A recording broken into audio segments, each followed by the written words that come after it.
Mikasika ny raha mbola bypass ny commune moa dia araka ny teny misy fanjakana fa nanontaniako moa izy de hoe zay ao anatin'ny emprise bypass ny aloha tsy de misy loatra ny famefena hazo atao anatin'ny emprise bypass fa any am'le efa tanin'olona de efa naplaza ihany zay fa de miankina am'le olona tsirairay zany na anala izy na tsy anala fa io mantsy manahirana be satria sao de raisin'ny olona destruction de bien ka za zao zay mihitsy no resako aminy hoe meo taratasy avy aty amin'ny ministera zay fa tsy atao verbal le fanesorana zany satria zay efa nanana cas ohatran'io nanala zava-tsolona de nitoren'le olona dia manahirana le izy ka mba ialana am'zay zany fiarovatena anay zay tsy mandany tsy anday andraikitra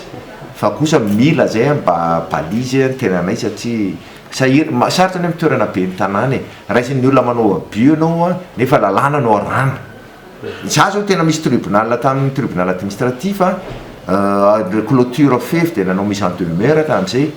de za ndray nolazain'ny tribunal administratif fa manao abus de détournement de pouvoir abus de pouvoir nefa mbola mise en demeure zany fa tsy hoe tsy anjarany be ny tanàna ao manao an'zany ka tsy haiko aloha le lalàna na fadipatra nefa ny lalàna mazava tsara fa ny be ny tanàna ny tompon'ny fanomezana lalana sy ny fanesorana nefa moa de zay nandraisan'ny tribunal azy hoe manao abus de pouvoir sy atao amiko mihitsy ny taratasy sy anaka heureusement mbola tsy niditra tamin'ny fanavana mbola mise en demeure ka zay zao no angatana aloha fa naraka nateneny misy d'etat mantsy tamina vory tam'latsinainy zay de hoe zay ao anatin'ny emprise bypass zay kosa aloha de normal be satria efa nividy fanjakana ange le emprise fa le olona mananao foana de io zany ka ny aloha tsy de aty amiko zany tsy de misy loatra hoe tena olana satria any anatinatiny miala le 20 mètre lax le fanesorana le misy mamefy azo fa ny any amin'ny partie commune hafa no misy an'ireny fa ny zanajany tsy amatompona andraikitra voalohany tena eto amin'ny commune zany dia mandray ny andraikitra tokoa araky ny tenin'ny ray aman-dreny ministre d'etat nefa moa tsy maintsy misy fetrany ihany le fanaisana andraikitra satria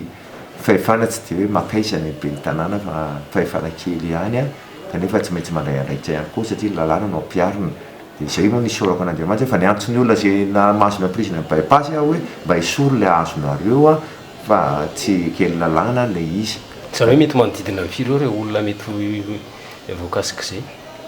roa aloha zany nitako hoe mihoatra mideborde ny raha ny fahitako le fefy azo ao aty io ny aty amiko mantsy ny tena olany io bypass io mantsy lalana ny vakina de tanao lasa manamorona le lalana le trano satria le trano fa taloha le lalana tanàna ray manontolo ohatrany amorona kona zao tanàna fa ela be amanjato taona le izy fa no nivakina le bypass de lasa lasa nanamorona le lalana le tanàna ka io zany tena tsy hitako hoe ahoana nanaovana azy satria lasa rava tanàna ray manontolo ohatra ka tena hoe miditra am'le izy satria tanàna vohitra fa ela tao izy io de no nanao fanjakana moa nanao le bypass de nivakina le lalana de nahazo lazano tsy fatako hoe fanjara tsara n'le olona ve le izy de lasa nahazo le morondalana le olona de mety io tafiditra anatin'ny emprise nefa tsy araikitra aloha mandray mandravandrizaty fa raha ny ran'ny lalàna tokony firy metatra miala amin'ny raha ny lalàna aloha zany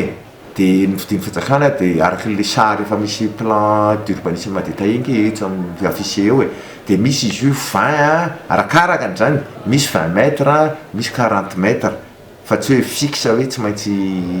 20 na 40 fa misy amin'io misy 20 mètres misy 40 de misy 25 arakaraka le plan détaillé fa mipetraka le plan d'urbanisme de iny kosa aloha tokony mba hatsain'ny vahoaka fa le olona mo sarotra tenenina de tsy hita izy hoe de arabe de tonga de eo no manamarina lisika arak'izay le hoe nanaovana le bypass ange le extension na lalana ny orina any mitsinjo any amin'ny 10 taona orina fa tsy andrasana indray ohatrany be sarety any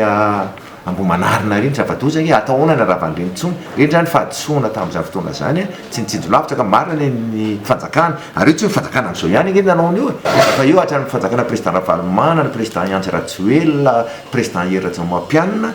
normal be le satria zay tsy hoe fanjakana am'izao ny olona mantsy mieritreritra nandray hoe ny fanjakana am'izao mila vaniny amin'io tsy izay mihitsy fa lalàna hatrany vao nivoaka le bypass de fa hoe misy emprise tsy maintsy respectena mba ahafana manitatra an'le lalana fa io moa nety amintsika atao politika daholo ny zavatra rehetra rehefa misy olona tiana vizena de ino no aratsiana amin'izy nefa zavatra lalàna fa mipetraka